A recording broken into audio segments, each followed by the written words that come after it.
up, One Up Nation? We are One Up for Life. I am Bobby. B. And today we are doing Sunset Overdrive. Sunset Overdrive. I'm not going to lie. I hate Xbox. Strictly Sony. But I really do want to play this, even though it does have a lot of aspects of Infamous involved with it. It does have a good amount of the same Infamous type things. But what sets it apart is that where Infamous is very, very serious with a lot of stuff, comedic, and that's why I want it. It's hilarious. This one, pretty much, I'm the only one who had like first-hand experience as soon as it came out because I'm the only one with an Xbox One. And honestly, it feels like what Brink should have been. If you remember Brink, it was a game that came out a few years ago. And it was hyped up so much, but it actually fell short a lot. So, you know, it was all about parkour and all this stuff. And it was a first-person shooter, and it didn't play very well. This, on the other hand, it's a third-person shooter. It's more comic book-like, and it's a lot of fun. It looks a lot of fun. There's so much customization in it as well that you can make your character look any way that you want it to look. And that's probably one of the greatest things that I love about the game. It's just there's so much customization with it that I think Infamous dropped the ball on that one. Well, I think also with Infamous, you were playing as Cole or Delson. Well, I'm referring to Second Son. Okay, just because it's recent. You were playing as Delson. It's not like you were playing as a character that you created. Exactly. So with Sunset Overdrive, you pretty much build your character any way that you wanted to, or wanted him or her to be built. As a side, you just gave me a great idea. Yeah? To write Sucker Punch for a suggestion of Infamous.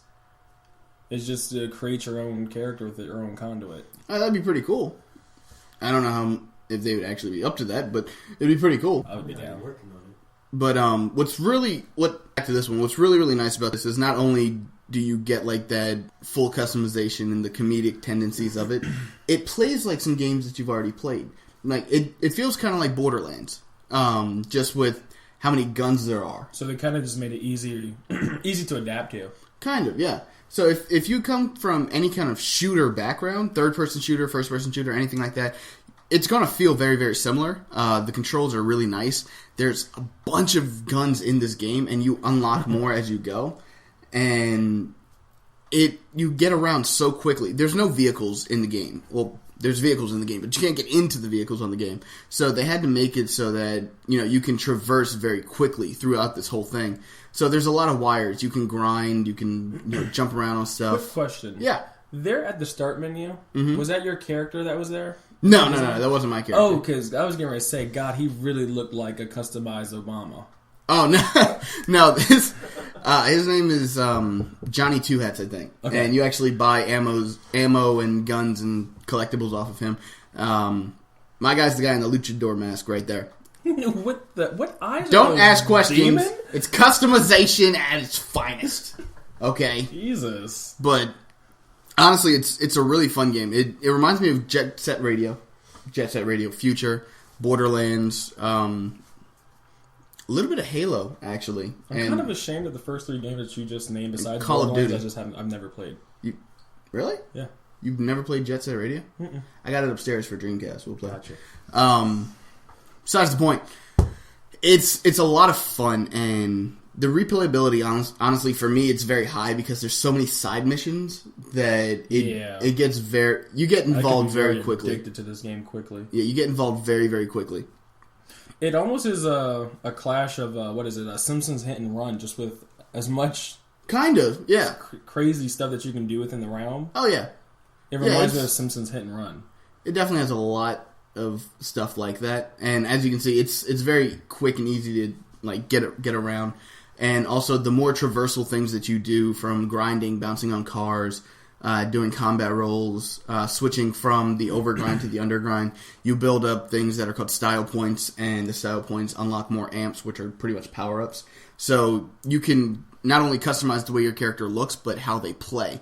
So you can fit the character into how you play a lot more, a lot easier. Okay. So I like it a lot. It's a lot of fun. If you actually have an Xbox One and you haven't played this yet, you have to play it. It's so much fun to play, and you get a really good laugh out of it too. And the puzzles are actually the puzzles in the game are actually a lot of fun. They don't feel like they're constricting. They don't feel like they're hard, like too hard to actually, accomplish. It's a lot of fun. It's a good time. The characters are even memorable. So, yeah, that's one of the things. In a lot of storylines, you get characters that you're not going to remember the names of, but you remember the names of these guys, and they have their own personality, so it's easier to remember them. It almost sounds like Sunset Overdrive is going to be your Infamous. Probably. Whenever they come out with a second one, I'm probably going to pick it up very, very quickly. Mm-hmm.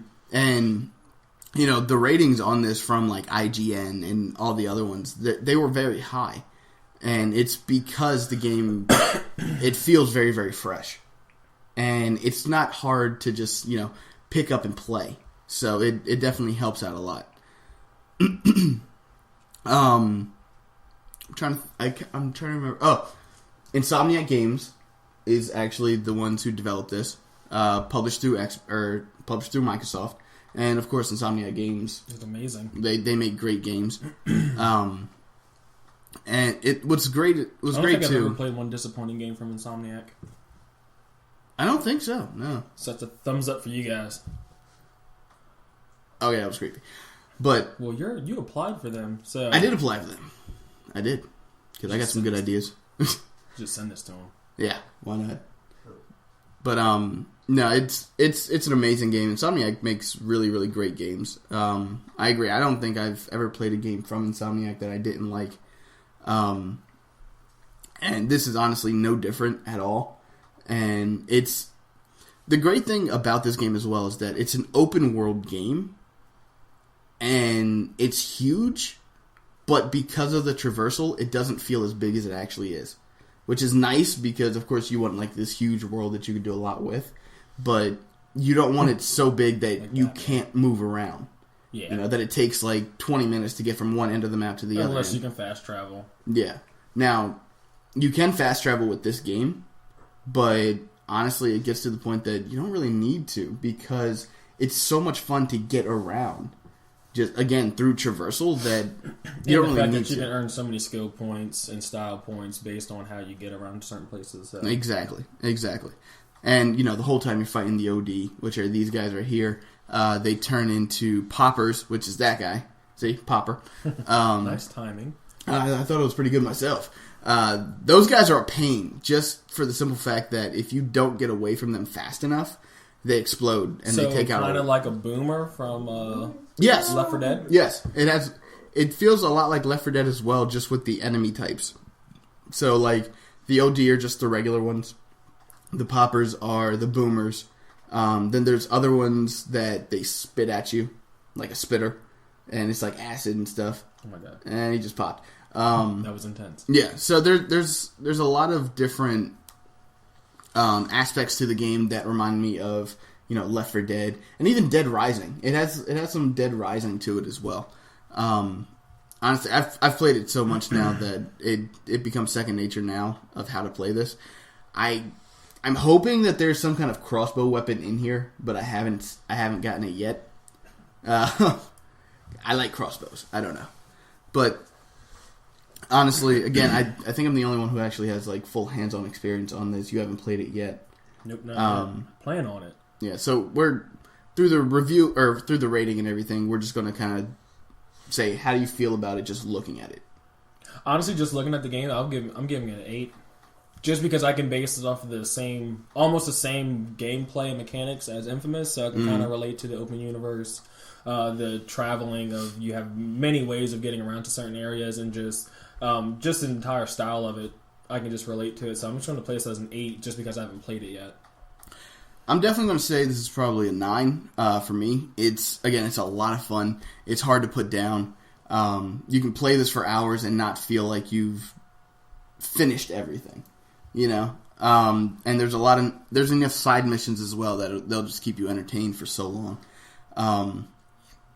I'm probably going to dock points a little bit because I wish that the story mode itself you could play as like a multiplayer experience. Like people could just drop into your story and play with you. You do all of that through Chaos mode, which is like the multiplayer where you do different kind of game types and stuff like that, which those are fun. But I would have loved if I could just say like, hey, I got a buddy who's online. Let me just drop my character into his and then help him with some story missions. Unfortunately, they don't do that, but the chaos mode is still a lot of fun. So I'm not going to dock too many points off of it, but I think it would have been a lot better if you could do it that way as well. So, you said 8, I said 9, so cut in half, 8.5 out of 10. Second highest game review that we've done so far. And you know what's the best part about the 2 game reviews that have rated so high? Neither one of them got as much push as some of the other games that didn't do too well. That is a good point, because when we did Mordor, there was hardly any coverage. Nope. And then Sunset Overdrive, they only really covered it when E3 came around because it was so attracted for E3. Then after June, it really just died off. Mm-hmm. And wasn't this one of the games that had a pushback date, or did it release on time? No, this one actually released on time. Okay. All right. This one actually released on time, which is a miracle in and of itself that it released on time. But now we're going to do our gamer logic, rules and regulations. We're going to call this the 8. Gamer Bible. I think we should call it the Gamer Bible. Yeah. Like that. All right, so gamer logic number 8 is do not make your gamer tag something drug related, like XX 420 blunt blower XX. We don't need that. If you smoke, you smoke. Yeah. But I don't need to have it in your gamer tag, hear you bragging about how much you do it. Yeah. As long as you're helping me in the game and accomplishing a one-set goal online, that's all I care about. Yeah. Yeah, really. I'm all about showing like your own personal like touches to your gamer tags, gamer tags. But I don't know. It's always one of those things where I was always told, and I know everybody's mama told them, don't put anything on the internet that you don't want to come back at you. So if you're gonna actually like promote drug use through your gamer tag, don't think that won't be able to be found out, and then it'll look bad for you if you're trying to do certain things. So it's just better off to just name it something completely different. Especially if you have coworkers that play at work and you give them your gamer tag, that's not a good look. Yeah, because coworkers stab you in the back all the time. All the time. But that's number 8 for the Gamer Bible. And this is the end of our video. Thank you guys for checking us out. Please comment, subscribe, hit that like button, share it with everyone. Social media. See that? The thumbs up. Yes. YouTube. Click that. But, if you have anything to add to the Gamer Bible, let us know. Leave it in the comment section below. If it's good, we'll add it.